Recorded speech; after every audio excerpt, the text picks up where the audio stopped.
noches, autoridades universitarias que nos acompañan, señoras y señores. Los escritores Carlos Fuentes y Gabriel García Márquez acordaron donar el monto de las becas que el gobierno mexicano les otorgó como creadores eméritos a la Universidad de Guadalajara para fundar la Cátedra Latinoamericana Julio Cortázar hace 20 años.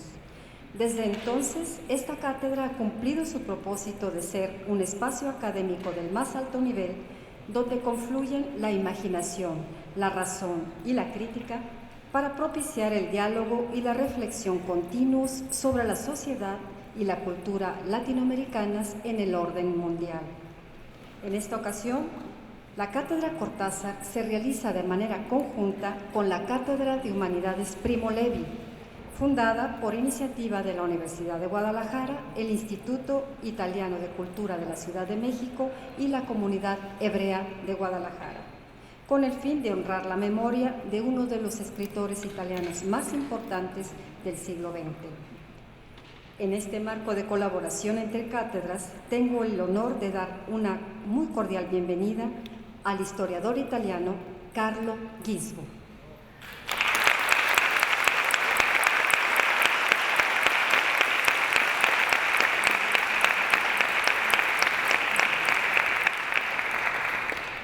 Él dictará la conferencia Viajando en Espíritu desde Friuli hasta Siberia. Y para hacer la presentación del maestro, hemos invitado a la doctora en Historia, Lilia Oliver, a quien cedo la palabra.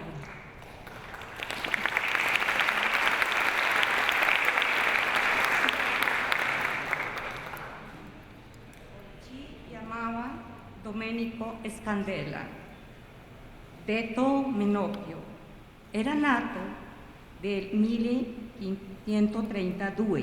Al tiempo del primo processo dichiarò di aver 52 anni a Montereale, un piccolo paese de Colinas del Friuli. Muy buenas noches. Estimado doctor Héctor Raúl Solís Gadea, rector del Centro Universitario de Ciencias Sociales y Humanidades. Doctora Dulce María Zúñiga, directora de la Cátedra Latinoamericana Julio Cortázar.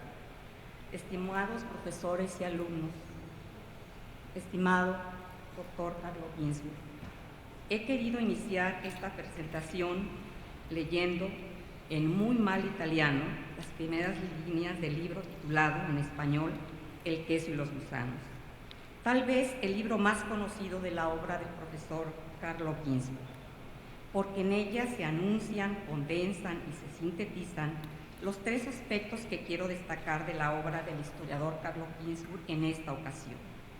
Tres aspectos que tienen que ver con la perspectiva de su observación, con sus modelos y métodos de investigación y con la temática de la obra. Su nombre era Domenico Scandella y se llamaba Menocchio. Nació en 1532. En su primer proceso declaró tener 52 años en Montereale, un pueblecito entre las colinas del Friuli. Siempre vivió allí, salvo durante 2 años de destierro por motivos de una riña, en los que residió en otro pueblo cercano. Estaba casado y era padre de 7 hijos, otros 4 murieron. Al canónigo Gian Battista Amaro, vicario general del inquisidor de Aquilea y Concordia, declaró que sus actividades eran de molendero, carpintero, serrar, hacer muros y otras cosas, pero fundamentalmente trabajaba como molinero y vestía las prendas tradicionales del oficio, bata, capa y gorro de lana blanca. Así compareció en el proceso vestido de blanco. En 1976, cuando fue publicado por primera vez en italiano este maravilloso libro, el profesor Gisbo nos estaba dejando una obra maestra de la microhistoria, tal vez la más representativa de la microhistoria italiana, y que inspiraría tantos trabajos de investigación en este rubro alrededor del mundo entero. Por eso no se han equivocado los que le han nombrado padre de la microhistoria, junto con su colega Giovanni Levi, gracias a su obra La herencia inmaterial. Hace 40 años era muy innovador y también muy arriesgado estudiar a un pobre hombre, de oficio molendero o molinero, que vivió en un pequeño pueblo de Friuli. padre de 7 hijos y que había sido perseguido por la Inquisición. Era tan descabellado realizar esa investigación que tenía que justificarse, en primer lugar, por el reto que representaba investigar a una persona irrelevante del siglo XVI, de quien se tenía pocas fuentes, porque entre más humilde se es, menos rastros se dejan de la vida. Y en segundo lugar, por el tema, estudiar el microcosmos de un molinero del siglo XVI que se suponía que debería de estar impregnado por un cristianismo cuya presencia no era menor a 1000 años en Italia. Por tal razón, el doctor Ginsburg optó por escribir interesantísimo prefacio a su obra para explicar y exponer las razones que lo llevaron a emprender tal aventura de investigación histórica. Aunque también es cierto que, siguiendo seguramente una tradición que se remonta a los primeros historiadores romanos como Salustio, Tito Livio y Tácito, pero también a los griegos como Heródoto, Tucídides y Polibio, heredero de esa tradición en donde el prólogo representa la marca del género histórico, la firma de toda obra de historia, el profesor Ginsburg escribió ese prefacio ilustrador para explicar por qué se interesó en el tema, por qué era el tema digno de ser escrito, los alcances y las aspiraciones metodológicas. Los resultados todos los historiadores los conocemos, pues desde que estudiamos la licenciatura en Historia, su obra es lectura obligada, al menos lo puedo decir en las aulas de la Universidad de Guadalajara. Nos entregó en este libro un modelo crítico de historia cultural, concretamente un paradigma para el estudio de las culturas subalternas, un modelo metodológico con el cambio de escala de observación, mostrándonos que es fecundo estudiar lo micro con la utilización intensiva de las fuentes históricas. Gracias a dicho libro, ahora sabemos que en el siglo XVI existía una cultura campesina en Italia que no estaba compuesta de un conjunto de supersticiones o de prácticas irracionales. Al contrario, era una cultura basada en la sabiduría popular, en experiencias socializadas en el pueblo, en la necesidad de comprender y explicar el mundo inmediato en su entorno social, ecológico, en donde las explicaciones que emanan de otras culturas, de otros mundos, como el cristiano o el burgués, por ejemplo, son analizadas, traducidas a la vida del campo, reinterpretadas y adaptadas a la sociedad campesina. El segundo aspecto que quiero destacar es precisamente la propuesta metodológica en la investigación que lo ha acompañado a lo largo de toda su vida. Usted mismo lo ha llamado, maestro, el paradigma indiciario. Es cierto que nos ha entregado un texto interesantísimo sobre las raíces de dicho modelo, pero desde su primer libro, Los Venandanti, y después en El queso y los gusanos, encontramos la puesta en práctica de dicho modelo metodológico. La base de sus investigaciones fueron procesos inquisitoriales que se condujeron contra un grupo de personas que habían constituido una secta llamada Los Venandanti, que significa los que van hacia el bien, en el Friuli hacia finales del siglo XVI y principios del siglo XVII. Los jueces fueron sorprendiéndose a medida que se desarrollaba el proceso inquisitorial, debido a que no encontraban en las declaraciones de los acusados las características que sus manuales de demonología indicaban. En otras palabras, los Venandanti no tenían los rasgos clásicos del sabbat, es decir, de la brujería sabática, sino prácticas originales y creencias que no estaban contenidas en ningún tratado erudito de brujería o herejía.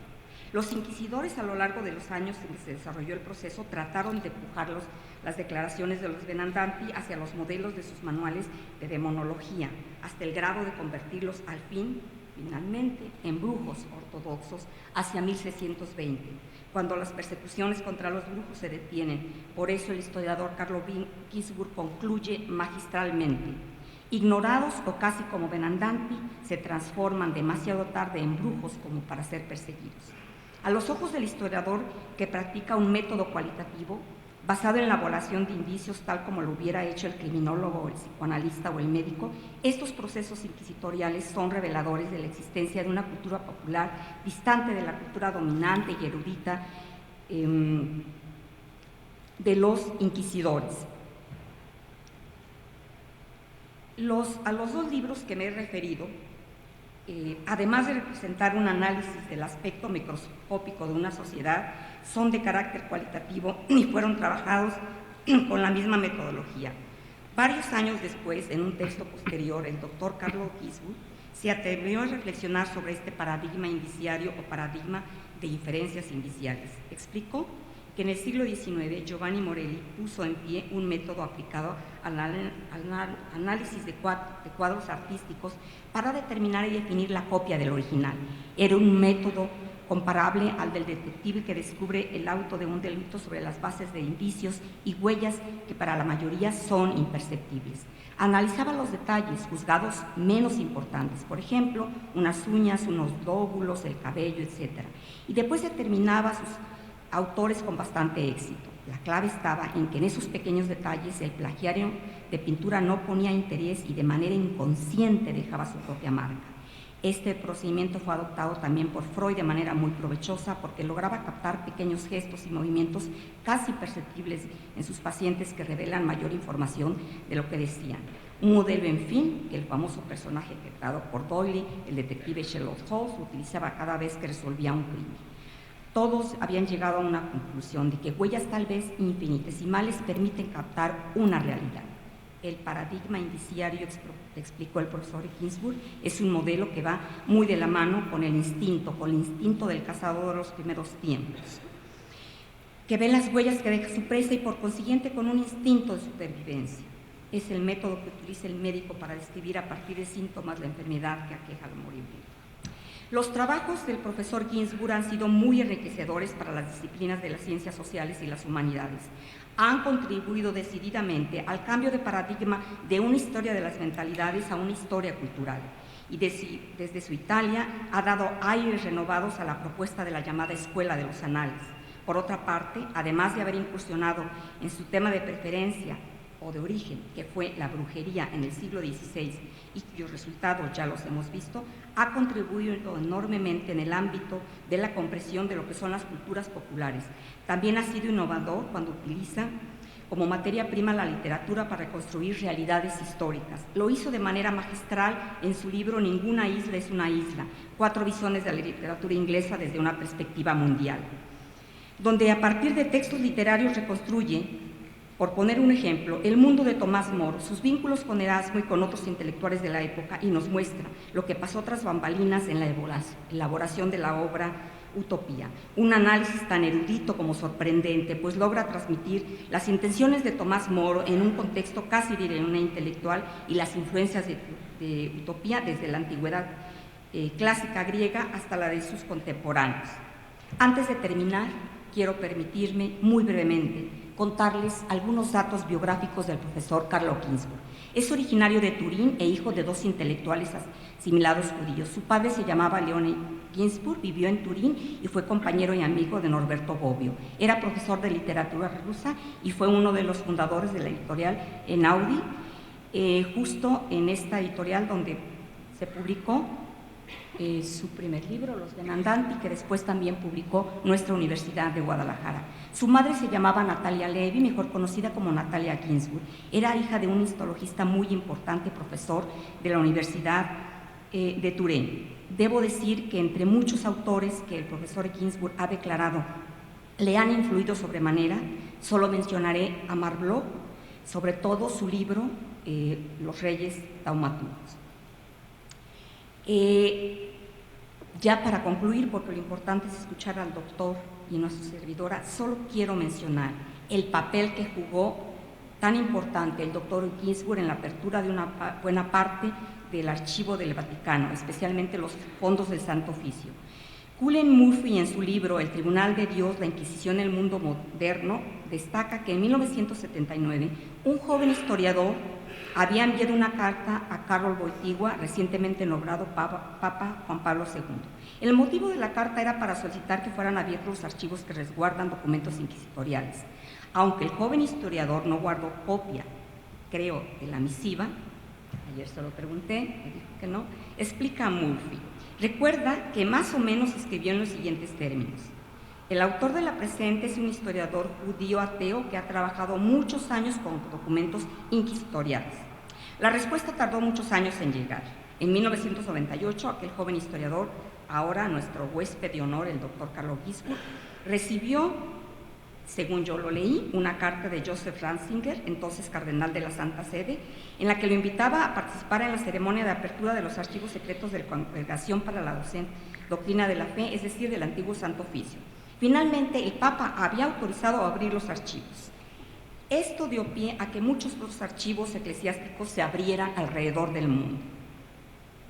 Profesor Carlo Ginzburg, es un altísimo honor para mí haber realizado esta modesta presentación suya. Y nos sentimos muy afortunados y muy honrados de poder disfrutar de sus enseñanzas en esta conferencia magistral, como lo hemos hecho el día de ayer en su notable y magistral participación. Muchas gracias.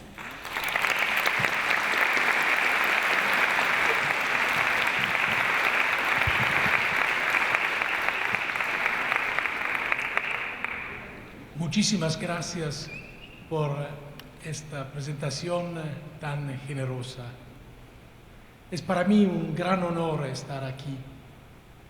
Muchísimas gracias a Dulce Zúñiga por esta doble invitación de parte de la Cátedra Julio Cortázar y de la Cátedra Primo Levi. Nunca he encontrado a un chamán en mi vida. Por lo tanto, mi conocimiento de los chamanes y de sus equivalentes europeos, si es que acaso estos últimos existen, un tema al que regresaré más tarde, es vergonzosamente libresco. Pero debería realmente estar avergonzado. ¿No es acaso la historia un oficio honorable que muy frecuentemente no trata más que con libros y con papeles o con documentos viejos y nuevos que se encuentran resguardados en las bibliotecas y en los archivos? Estas preguntas retóricas podrían simplemente extraviarnos a menos que asumamos que ambos, los historiadores y los antropólogos, comparten una experiencia de distancia, de la distancia que existe entre las categorías de los observadores y las categorías de los actores. Me estoy refiriendo aquí a la muy conocida distinción entre los niveles étic y émic, niveles de análisis que Kenneth Pike, antropólogo, lingüista y misionero, tomó de los lingüistas y que luego retrabajó. Étic y émic, refiriéndose respectivamente a las terminaciones de las palabras phonetics y phonemics. Como le he tratado de argumentar en otra parte, el argumento de Pike debe ser replanteado de la manera siguiente.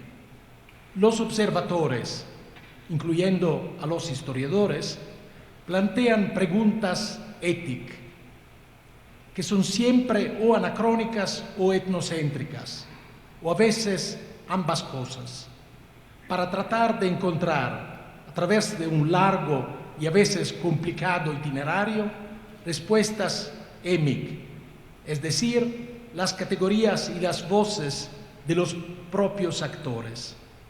Pero lejos de identificar la aproximación científica o con la visión ética o con la visión émic, como lo hacen Pike de un lado y Lévi-Strauss del otro, respectivamente, lo que he argumentado es que los historiadores y los antropólogos deberían comprometerse en un diálogo sostenido entre las dos dimensiones, la ética y la émic.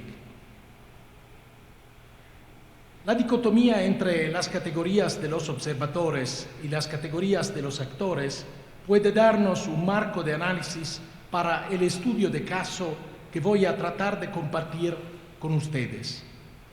Una autoevaluación retrospectiva de mi propia experiencia como investigador a lo largo de 30 años, desde los inicios de los años 60 hasta finales de los años 80, es decir, desde el trabajo en mi primer libro, Los Benandanti, publicado en español por la Universidad de Guadalajara, hasta Historia Nocturna, un desciframiento del aquelarre.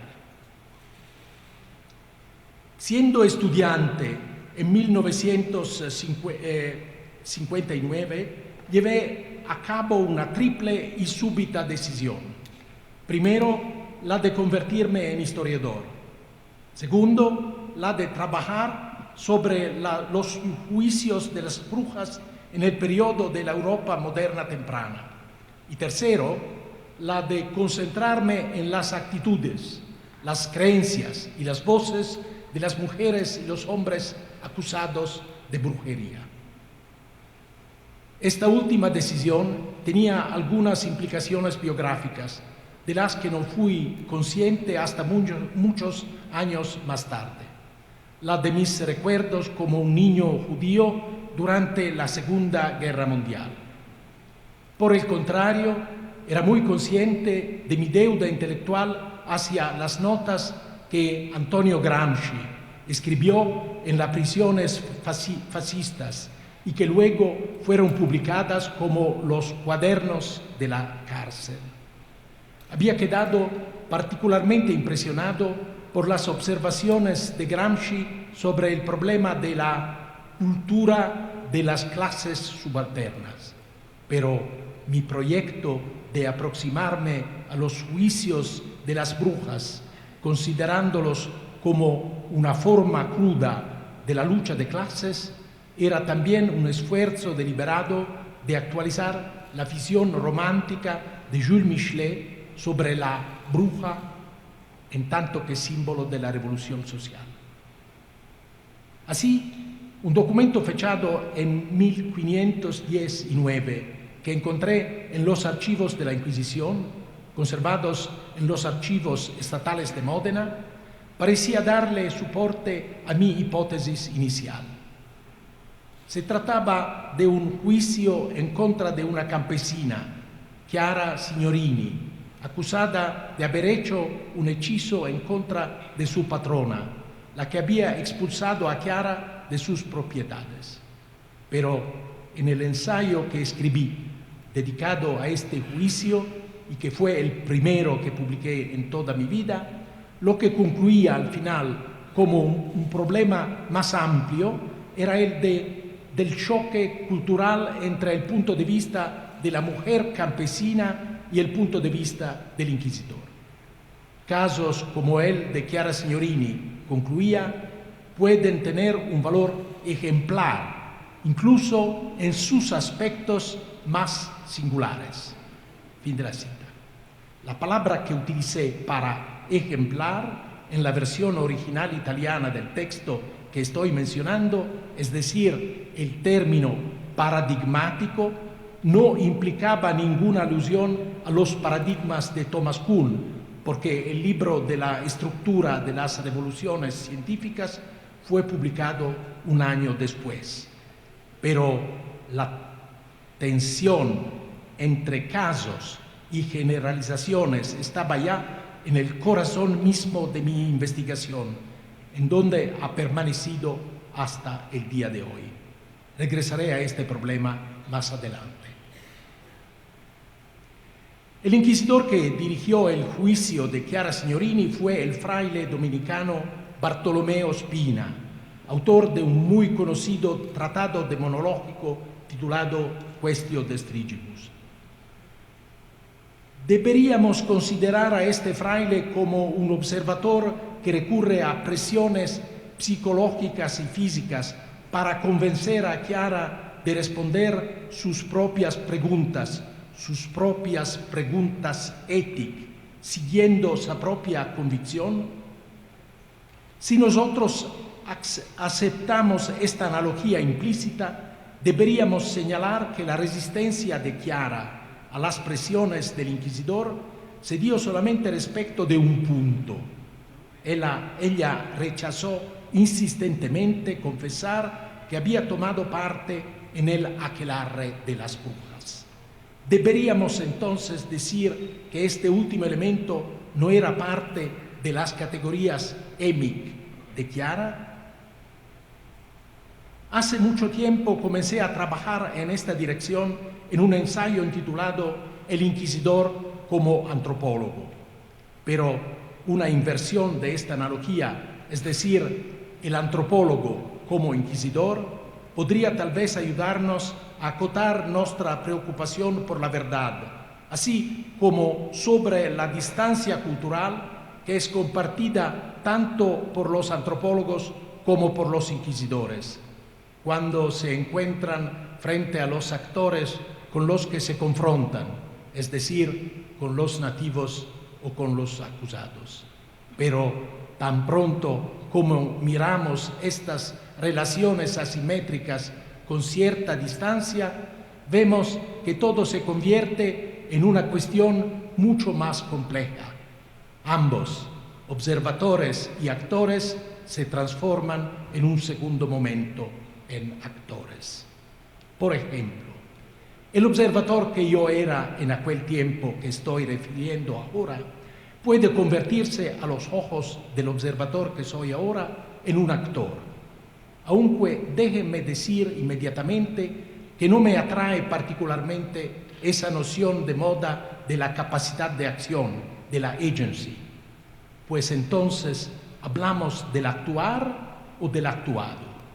Me siento tentado a responder a esta pregunta en latín, haciéndome eco con los debidos matices de la famosa frase de Martín Lutero, actus non agens, yo soy actuado, no actúo.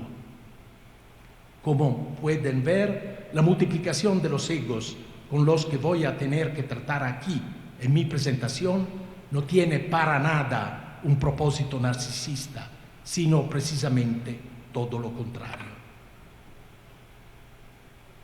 El inesperado sentimiento de decepción que experimenté al haber descubierto un documento que parecía confirmar mi hipótesis inicial, es decir, que en la brujería se encontraba una forma cruda de la lucha de clases, me dejó sin un programa de investigación específico. De modo que gasté un año, el año de 1963, viajando y trabajando a través de toda Italia Central e Italia del Norte, buscando fragmentos de archivos de la Inquisición y leyendo tantos juicios de brujas como podía, un poco al azar. Y un día, mientras estaba consultando los juicios de la Inquisición conservados en el Archivo Estatal de Venecia, encontré un testimonio dado en 1591 por Menichino, un joven cuidador de vacas de La Tisana, que es una pequeña ciudad en la región de Friuli. Él decía que dado que había nacido con la membrana, es decir, envuelto en el saco amniótico, él era un benandante, literalmente alguien que camina para el bien, y que por lo tanto estaba obligado a soñar 3 veces cada año que iba como una especie de humo al campo de Josafat, en donde peleaba con ramos de hinojo en contra de las brujas para preservar la fe. Entonces agregaba que, cita, cuando los benandanti ganan es signo de que habrá una buena cosecha. Fin de la cita. El sueño, explicó Menichino, le sucedió luego de una conversación que tuvo con un amigo, Giambattista Tamburlino, quien también declaraba que era un benandante. Cuando tengas que venir, tú vendrás, le había dicho Tamburlino. Ustedes no son capaces de obligarme, le replicó Menichino. Pero su amigo insistió, cuando tengas que hacerlo, vendrás de todos modos.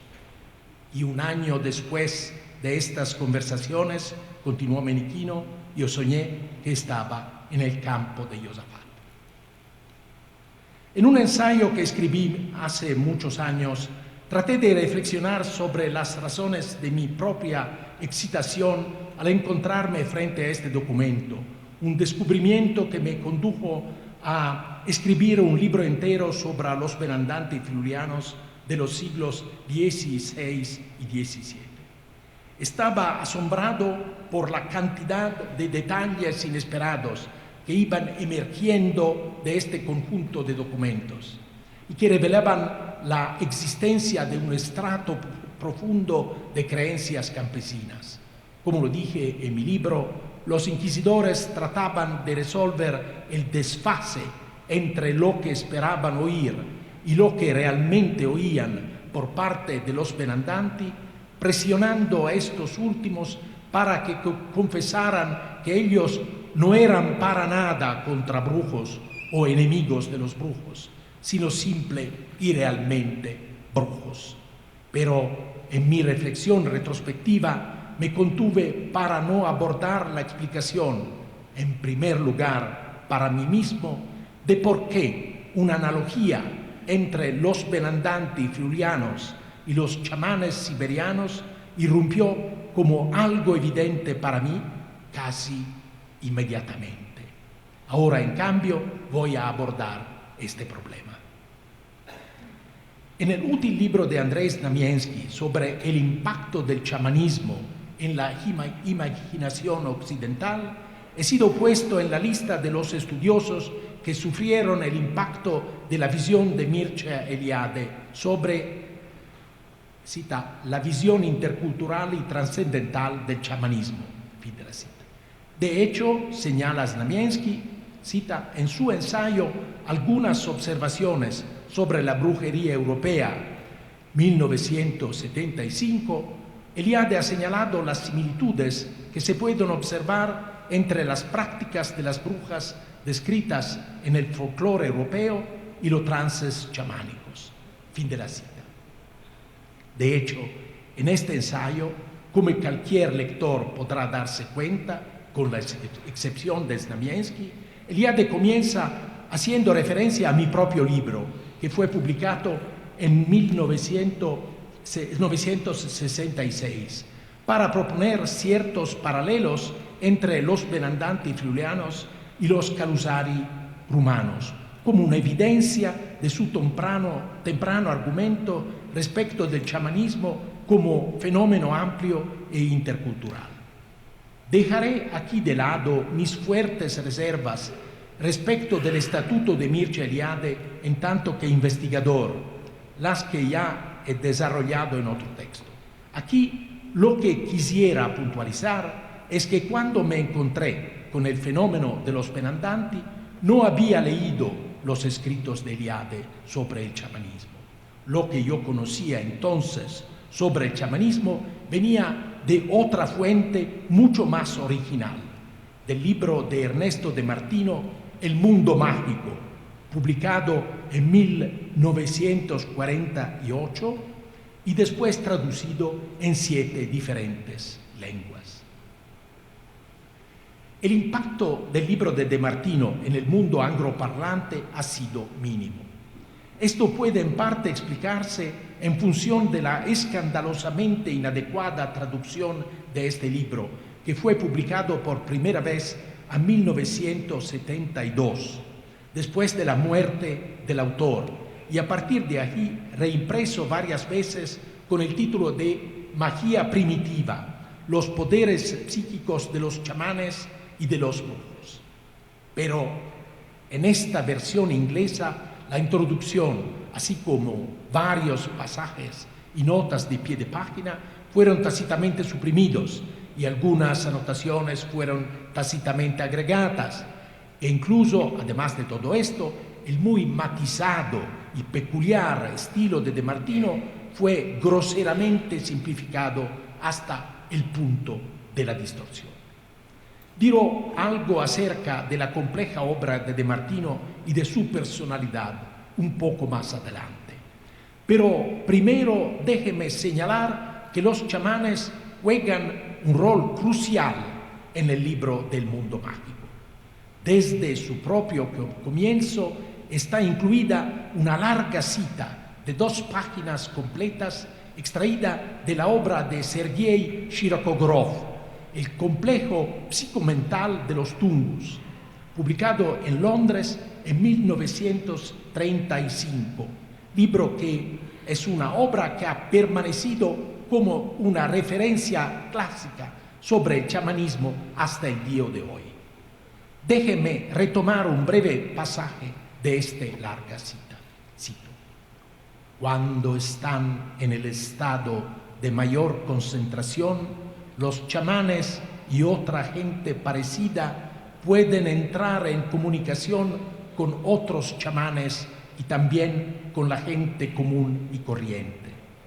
Los chamanes usan este método en su práctica común cuando quieren encontrar a alguna persona o también a otros chamanes. A veces no se dan cuenta del motivo por el que dejan un lugar o van a otro lugar, en donde encuentran personas que los llaman. Ellos van porque sienten que deben de ir. Fin de la cita. Este pasaje debió haber cruzado por mi mente tan pronto como leí el diálogo entre Tamburrino y Menichino, los dos benandanti provenientes de la Pisana. Cuando tengas que venir, tú vendrás. Su conversación funcionaba como una suerte de iniciación, anticipando y aparentemente incluso produciendo el específico contenido del sueño que Menichino tuvo un año más tarde. Más adelante encontré descripciones muy detalladas de este tipo de iniciaciones y de este tipo de sueños en docenas de juicios en contra de los benandanti friulianos. Si en esa época hubiese tenido acceso directo al libro de Shirokogorov, podría haber encontrado más paralelos. Por ejemplo, el pasaje siguiente que De Martino omitió en su cita del texto antes mencionado. Cito: antes de caer en trance, los tungus expresan su deseo de ir a ver lugares y personas distantes. Y si el sueño acontece, este hecho es interpretado como una marcha en una dirección voluntaria del alma. Fin de la cita. En los años 60 del siglo pasado, mi conocimiento del trabajo etnográfico de Shirokogorov estaba todavía mediado e incluso filtrado por De Martino. Menciono este detalle aparentemente irrelevante en mi esfuerzo por reconstruir un capítulo de la historiografía del chamanismo concebido como un estudio de caso en el proceso de la transmisión del conocimiento. ¿Se trata tal vez de un experimento de historia intelectual? Sí, pero quizá mucho más de un experimento sobre la historia de los modos de lectura, una actividad compartida hoy por una gran parte de la humanidad, pero que todavía es analizada de modo muy poco adecuado en toda su complejidad. Pues es claro que el caso relativamente simple con el que estoy tratando implica toda una cadena de transmisión basada en tres vínculos. A. La obra de Shirokogorov, el complejo psicomental de los tungus. B. La lectura de De Martino de este libro, que el primero reseñó y luego citó extensamente en su propia obra El Mundo Mágico. Y C. Mi acceso parcial e indirecto al libro de Shirokogorov a través de la obra de Martino, El Mundo Mágico. En principio, para entender cómo esta cadena trabaja, uno debe concentrarse sucesivamente en cada uno de sus eslabones. Los límites de mi conocimiento, en primer lugar y sobre todo lingüístico, me impedían acercarme adecuadamente al verdaderamente impresionante trabajo de Shirokogorov, el que solo leí muy recientemente. Pero algo debe ser dicho respecto de su marco teórico y especialmente de su actitud anti-etnocéntrica, debidamente señalada por Andrzej Znamienski en su detallado comentario. Aunque actitud anti-etnocéntrica es un suave calificativo para caracterizar el relativismo radical de Shirokogorov, porque sus referencias sarcásticas respecto del folclore europeo, en donde incluía a las cosmogonías medievales pero también a la teoría de la evolución del siglo XIX y en última instancia a toda la ciencia, escrita así, entre comillas, es clara en el pasaje siguiente. Cito. La cosmogonía de la Edad Media se encuentra ubicada como parte del folclore medieval, sin tomar en cuenta si fue creada o por los más eruditos académicos escolásticos o por los campesinos ignorantes. Pero debe decir que la teoría de la evolución, con su marco subyacente teleológico, tal y como fue aplicada y profesada en las universidades europeas a mediados del siglo XIX, a los ojos de la generación presente es concebida como una teoría científica, pero a los ojos de generaciones posteriores bien podría aparecer bajo su forma real de variante del folclore europeo de un periodo determinado. La base de esta actitud es una fuerte creencia en la diferencia entre la ciencia como conocimiento de las realidades y como método de un lado, y la imaginación popular cristalizada en el folclore, en el sentido común. Fin de la cita.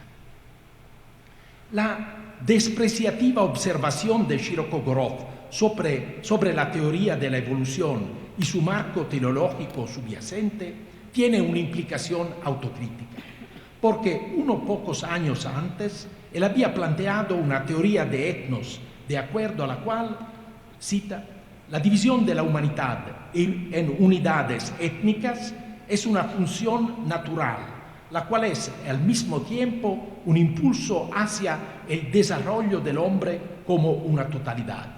Y la cultura es un producto de una función puramente biológica, y todos los fenómenos de orden físico, social, psíquico y técnico no son más que manifestaciones concretas de este proceso. Fin de la cita.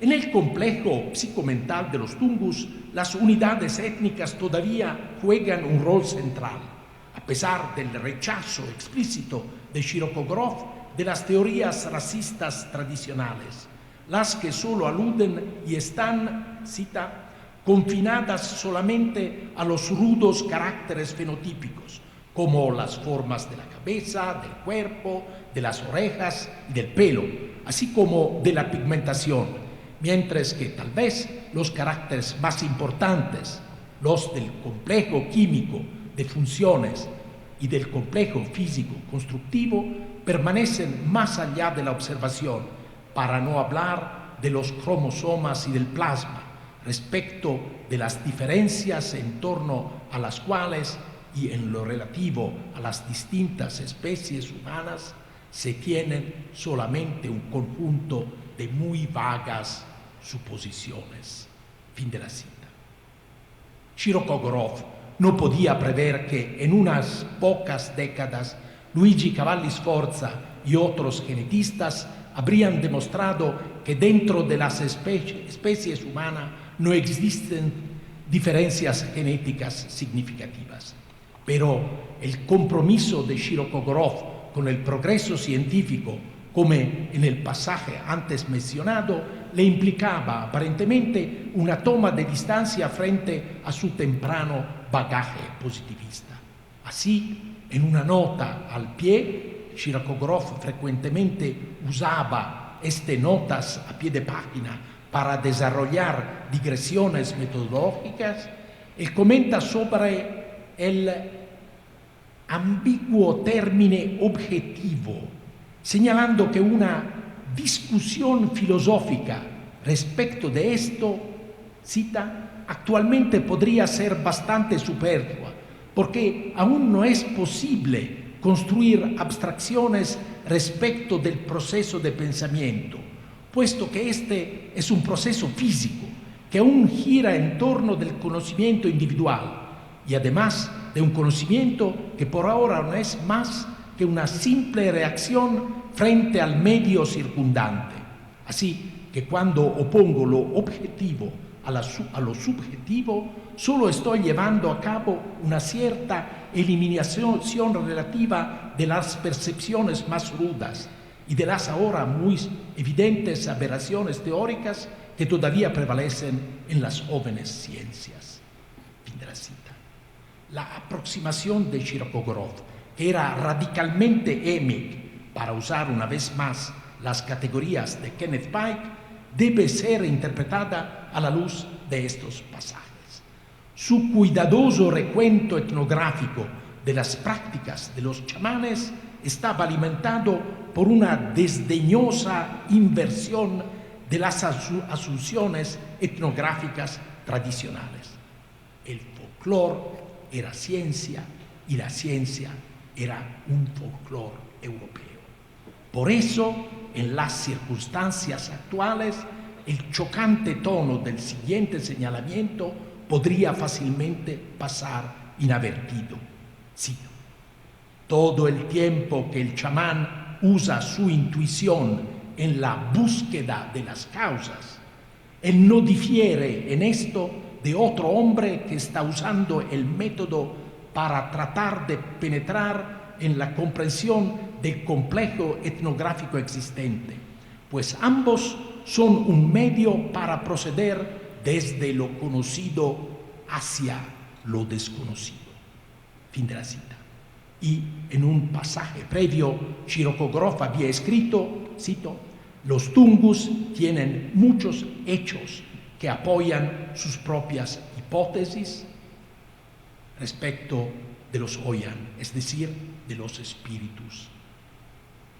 Leyendo una afirmación como esta, uno está tentado a comparar el libro El complejo psicomental de los Tungus con otro libro, también publicado en 1935 en Basel, la obra de Ludwig Fleck, Génesis y desarrollo de un hecho científico, que se convirtió póstumamente en muy famoso gracias al libro de Thomas Kuhn, La estructura de las revoluciones científicas.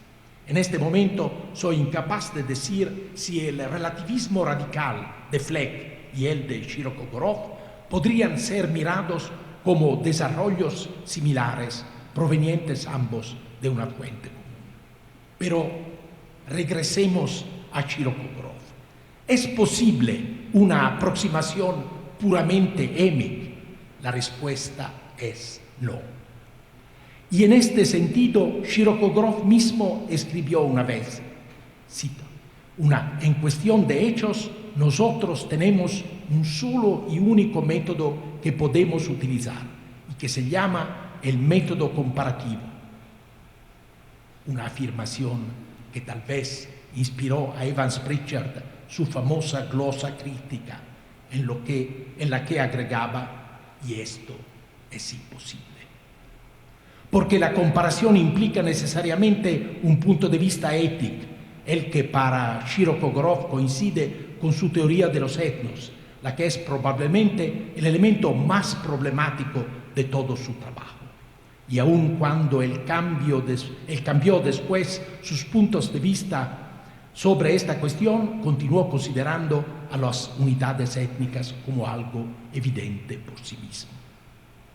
De Martino era propietario de un ejemplar del libro El complejo psicomental de los Tungus, del que publicó una reseña en 1942, pero que había anotado extensamente en el año de 1940. Lo que presumiblemente llamó su atención hacia el libro de Shirokogorov fue otro libro mencionado también en su obra El mundo mágico, el libro de Wilhelm Mühlmann, Metódica de la etnología, publicado en Stuttgart en 1938. Mühlmann, autor de una muy conocida historia de la antropología, tuvo una larga y exitosa carrera académica en el campo de la antropología y del folclore. 2 bibliografías dedicadas a él, publicadas después de la Segunda Guerra Mundial, incluyen sus primeros trabajos sobre el tema de las teorías de las razas. Él era un completo nazi. En su libro Methodic, que es en muchos sentidos un libro notable, él mencionó repetidamente y exaltó calurosamente el libro El complejo psicomental como ejemplo de una antropología funcionalista muy lograda, basado en un enfoque histórico y psicológico. Aún más, Mühlmann propuso algunas desafiantes comparaciones entre el complejo psicomental de Shirokogorov y otro libro publicado en esos mismos tiempos, que era el de Gregory Bateson, titulado Naven. En un obituario que fue publicado en 1940, Mühlmann incluyó largos pasajes extraídos de las cartas que le había enviado Shirokogorov, quien murió el año anterior, desde su exilio en China, provocado por su violento rechazo a la Revolución Rusa. Shirokogorov era un verdadero reaccionario. A finales de los años 30, allí encontramos violentos párrafos antibritánicos, prudentes apreciaciones sobre los desarrollos políticos en Alemania y también luminosas autorreflexiones sobre el libro El complejo psicomental de los tumbos. Es posible que De Martino haya conocido este obituario, pero su interés en los trabajos de Shirokogorov se ubicaba en otra parte.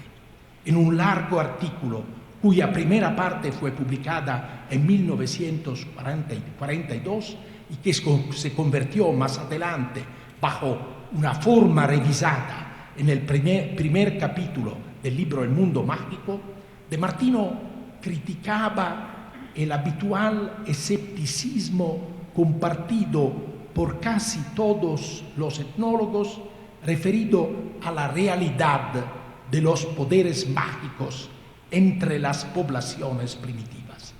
Esta escandalosa posición debería ser seriamente confrontada, arguía De Martino, sobre la base de los fenómenos de la parapsicología y otros similares, los que le habían interesado profundamente desde su propia juventud. En esta perspectiva, De Martino citó largos pasajes del libro El complejo psicomental como evidencia de la realidad de los poderes mágicos entre los tumbos. Los hechos que Shirokogorov había recopilado en detalle, conducido por los imperativos cognoscitivos de su relativismo radical, fueron inscritos y recuperados por De Martino dentro de su propia y muy diferente perspectiva. Permítame decir de inmediato que no comparto y que nunca he compartido ni el interés de Martino en la parapsicología, ni tampoco su esfuerzo para demostrar la realidad de los poderes mágicos. Pero he estado y sigo estando profundamente interesado en el audaz argumento teórico que De Martino plantea en El mundo mágico. De modo que presento aquí un muy comprimido y necesariamente inadecuado resumen de este argumento. Hoy es usual tomar a la realidad como algo evidente, incluyendo nuestra propia presencia dentro de ella. Pero esto, arguía De Martino, es el último eslabón de un larguísimo proceso histórico en el cual la magia jugó un papel crucial. Como uno aprende a partir de los resultados basados en el trabajo de campo etnográfico desarrollado en culturas muy diversas, los seres humanos, cuando se encuentran confrontados con situaciones extremadamente críticas, se ven amenazados por una pérdida de presencia, es decir, por el riesgo de verse rebasados y completamente sumergidos dentro del mundo. Aquí, una vez más, De Martino se vincula con el trabajo de Shirokogorov sobre los tumbos y especialmente con lo que ese autor llamó holonismo, es decir, una imitación compulsiva de la conducta de otro pueblo. En estas situaciones críticas, el chamán actúa como un héroe cultural, restableciendo la presencia humana dentro del mundo. Así, la acción performática del chamán es una reliquia de un pasado ya olvidado. El mundo mágico es un audaz esfuerzo para recuperar este pasado, para volver a reconstruir todo un estrato profundo de sucesos y procesos que tuvieron lugar antes de la historia, haciendo posible a dicha historia humana. No hace falta decir que el argumento de De Martino es completamente especulativo, pero hasta tiempos muy recientes no era consciente de los trazos profundamente emocionales de la lectura de Martino del libro El complejo psicomental de los Tungus. Estos trazos se hacen evidentes en la notable biografía que escribió Jordanà Charuty sobre la vida de Martino, biografía que está basada en un gran número de documentos inéditos y que se titula Las vidas anteriores de un antropólogo. Debemos saber que en su juventud De Martino sufrió ataques epilépticos, los que él reinterpretó retrospectivamente para incluirlos dentro del marco de su propio concepto de la pérdida de presencia. Cita: la experiencia del aura epiléptica es el signo de que la presencia está comenzando a debilitarse. Después de la crisis, la presencia reemerge desde la debacle, al lado de un mundo que poco a poco va recuperando sus formas y su sentir. Esa experiencia epiléptica es como irse deslizando o escurriendo muy lentamente fuera de la historia. Fin de cita. En el mundo mágico de Martino nosotros podemos detectar fácilmente hoy un fuerte elemento de una consciente identificación con el chamán y con su mundo. Por eso la aproximación de Shirokogorov atraía a De Martino, no solamente por su valor intelectual intrínseco, sino también por su rechazo a las tempranas interpretaciones patológicas basadas en la histeria ártica. Pero al convertir la ciencia en un folclore europeo y al chamán en un héroe cultural, Shirokogorov facilitó el camino para las interpretaciones del propio De Martino. El mundo mágico me dio acceso indirecto al trabajo de Shirokogorov sobre los chamanes tungus, así como a una poderosa herramienta interpretativa, la del concepto de Martino de la pérdida de presencia. Ambos elementos influyeron en mi actitud frente al testimonio de Menichino de la Tisana, con el que me tropecé en el Archivo Estatal de Venecia. Después descubrí otros juicios de la Inquisición en los cuales hombres y mujeres benandanti hablaban extensamente respecto de las batallas que acostumbraban luchar en espíritu, usualmente 4 veces el año, en contra de las brujas y respecto de la fertilidad de las cosechas. Más tarde, en la introducción a mi libro escribí, cita: aquí no he abordado el problema de la relación que indudablemente existe entre benandanti y chamanes. Una apuesta a ciegas. Pero muchos años más tarde decidí convertir esta apuesta a ciegas en un proyecto de investigación.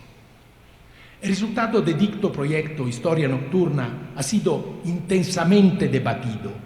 No voy a tratar de reconstruir la trayectoria que me llevó a argumentar que la imagen de las brujas del aquelarre emergía de la convergencia entre un agresivo estereotipo conspirativo y un profundo estrato de creencias chamanísticas.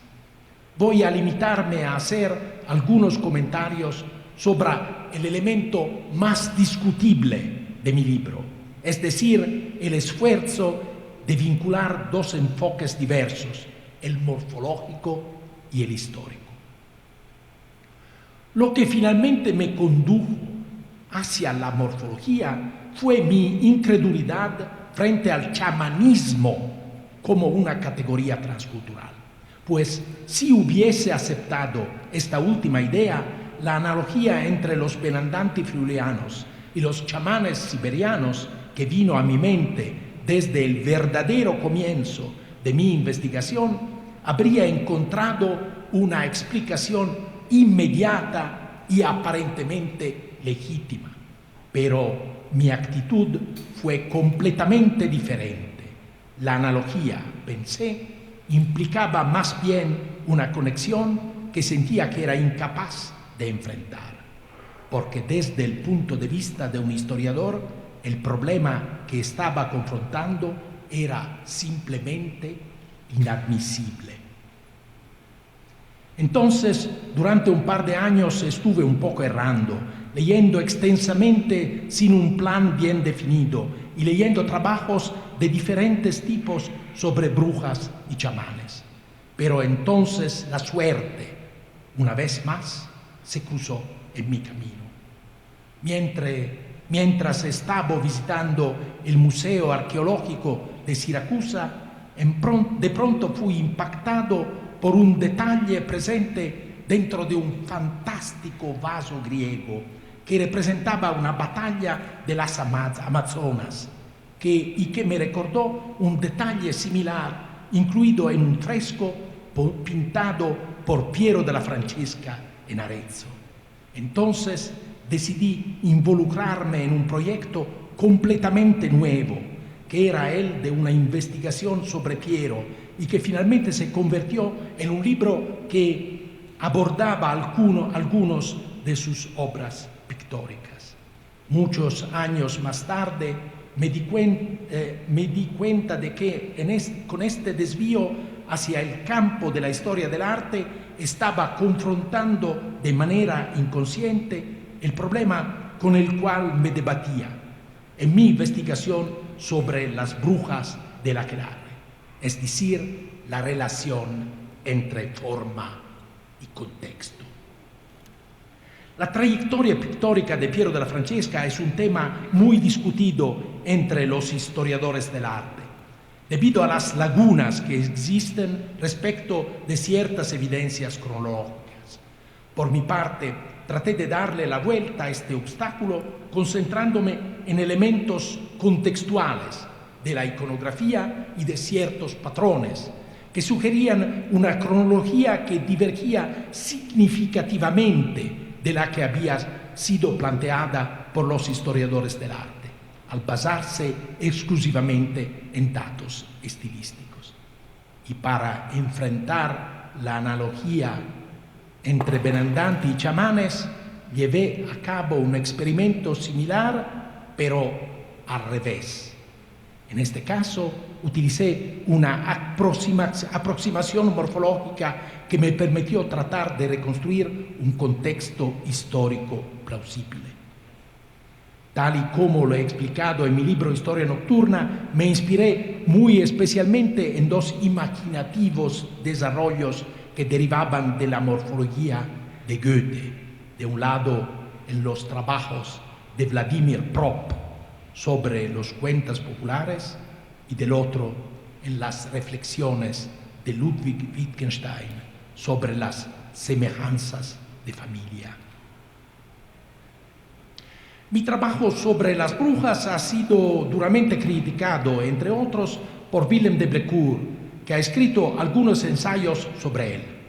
Déjeme citar un pasaje de uno de esos ensayos que se refiere a mi libro Historia Nocturna. Cito: estas conclusiones de largo aliento están basadas en un análisis que es vagamente estructural, profundamente fenomenológico, morfológico solo en el nombre y sólidamente histórico.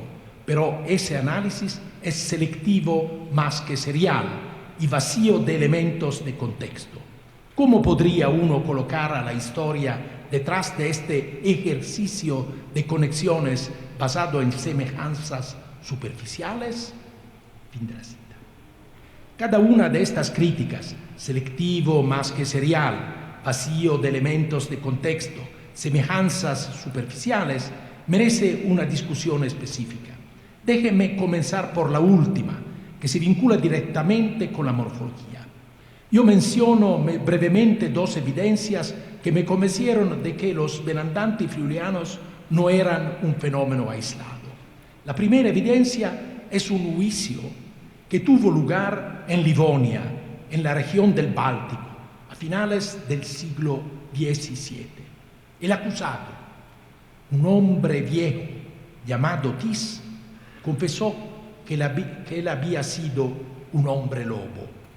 Así, 3 veces al año, él iba con otros hombres lobos en forma de lobos más allá del mar, al infierno, para pelear contra las brujas en torno de la fertilidad de las cosechas. Nosotros, los hombres lobos, decía Tis, somos los sabuesos de Dios y nuestras almas ascienden hacia Dios. De una manera parecida, muchos benandanti decían que, transformándose en animales, peleaban contra las brujas por la fe y por la fertilidad de las cosechas. La segunda evidencia, el famoso caso de Freud sobre el hombre lobo, me proporcionaba un ulterior vínculo entre los benandanti y los hombres lobo. De acuerdo a las creencias populares eslavas, la gente que nacía dentro de una membrana, es decir, envuelta en el saco amniótico, se suponía que se convertía en hombre lobo. Así que el hombre lobo, que fue el paciente de Freud y que venía de Rusia, nació dentro de una membrana, un detalle que Freud recordó, pero sin darse cuenta de su significado dentro de la cultura popular. El sueño que marcó para siempre el pequeño niño ruso, es decir, lobos sentados en las ramas de un árbol que lo miraban fijamente a él, podría ser visto, arguía yo, como una suerte de iniciación moldeada por los cuentos populares que él debió haber oído de su propia nana. El destino del hombre lobo, señalaba yo, difería del que él mismo podría haber tenido de haber vivido 2 o 3 siglos antes, porque en vez de convertirse en un hombre lobo, terminó transformándose en un neurótico al borde de la psicosis. Fin de la cita. Una conclusión que Shirokogorov, me doy cuenta ahora, podría haber suscrito inmediatamente. Me parece que sería difícil despreciar estas convergencias que acabo de mencionar como superficiales, porque ninguno de los rasgos aquí implicados, y mucho menos su combinación, son para nada obvios, pero están ciertamente vinculados a casos anómalos, por no decir a casos únicos. De acuerdo a de Blécourt, Historia Nocturna, cito, alberga un sesgo oscuramente encubierto de tipo norditaliano o más específicamente friuliano. Fin de la cita. Las razones para este supuesto sesgo friuliano son dadas por de Blécourt mismo unos parágrafos más adelante en un comentario de mi primer libro, Los Benandanti. Cita: esta obra contiene una elegante y muy bien construida presentación de un sorprendente material que es aún hasta hoy único en un contexto de brujas europeo. Fin de cita. Único sí lo era, pero retrospectivamente me ha dado cuenta de que comencé con un acontecimiento afortunado, con un documento anómalo, es decir, la confesión de Menichino que encontré en los archivos estatales de Venecia, para después convertirlo en un verdadero caso de estudio, primero friuliano y más adelante eurasiático. Y aquí se presenta la segunda crítica de mi aproximación, la que de Blécourt ha designado como un análisis selectivo más que serial.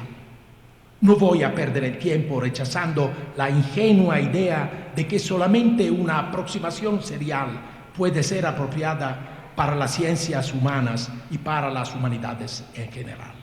Porque he utilizado indicios selectivos para tratar de construir un experimento que estaba, como lo están siempre todos los experimentos, basado en una selección de los datos. Y la evidencia contextual no era parte de este experimento. Pero felizmente espero que investigaciones ulteriores puedan usar este experimento para confirmar, para retrabajar o incluso para refutar mi argumento concerniente a las continuidades de larga duración aquí mencionadas y que se despliegan dentro de todo el continente eurasiático.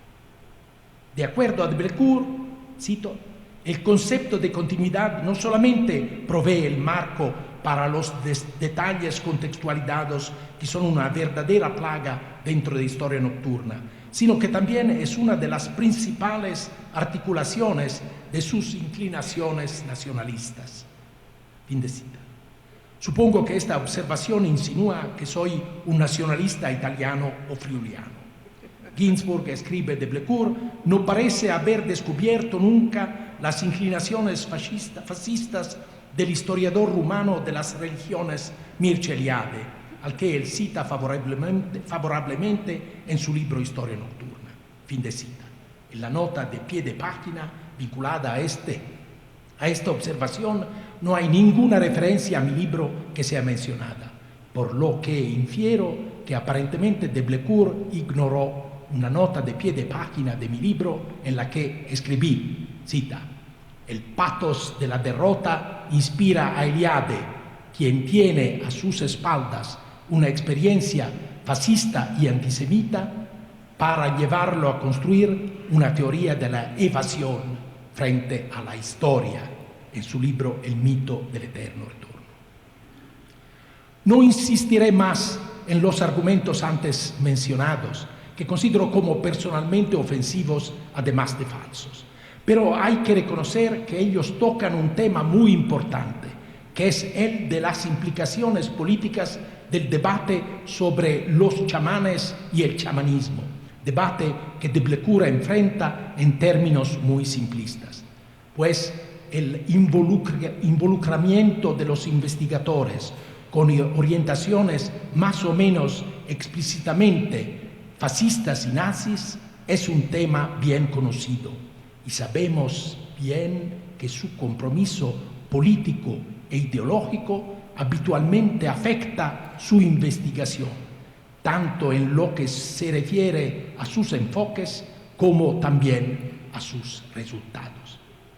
Pero nosotros debemos mantener claro en la mente que, como lo escribí alguna vez respecto del trabajo de Georges Dumézil, una neta distinción debería establecerse entre las preguntas y las respuestas, porque respuestas que nosotros consideramos como moralmente o políticamente inaceptables no necesariamente deberían implicar un rechazo o desprecio de las preguntas que esas respuestas pretenden resolver.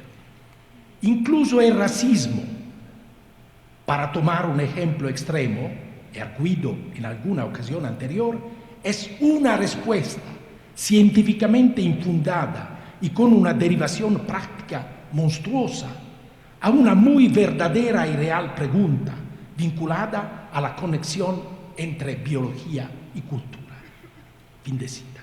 De modo que los temas que estamos discutiendo y los investigadores vinculados a ellos están llenos de perturbadoras y traicioneras implicaciones. Y las posturas políticamente correctas no pueden para nada protegernos frente a estas implicaciones. Cuando leí por primera vez el libro El mundo mágico, era inconsciente de la orientación política de Shiro Kogorov. También era inconsciente del involucramiento personal de De Martino al vincularse al argumento de Shirokogoro. Pero en cambio era consciente del esfuerzo de De Martino por demostrar la realidad de los poderes mágicos, aunque no compartía dicho esfuerzo. Entonces, esta mezcla de elementos conscientes e inconscientes, de sesgos y de suertes que he estado tratando de describir, no es la excepción, sino la regla. Porque todas nuestras decisiones son tomadas en un contexto que es más o menos similar al que he descrito aquí. Todos nosotros somos personas que actuamos sobre la realidad y que estamos sujetos a la acción de esa realidad sobre nosotros al mismo tiempo. El proceso de la lectura puede ser visto como un modelo en miniatura de todos los tipos de procesos sociales y culturales, incluyendo el de la complicada transmisión basada en relatos, en rituales y en sueños que he tratado de explorar en este texto, viajando en espíritu desde Friuli hasta Siberia. Gracias.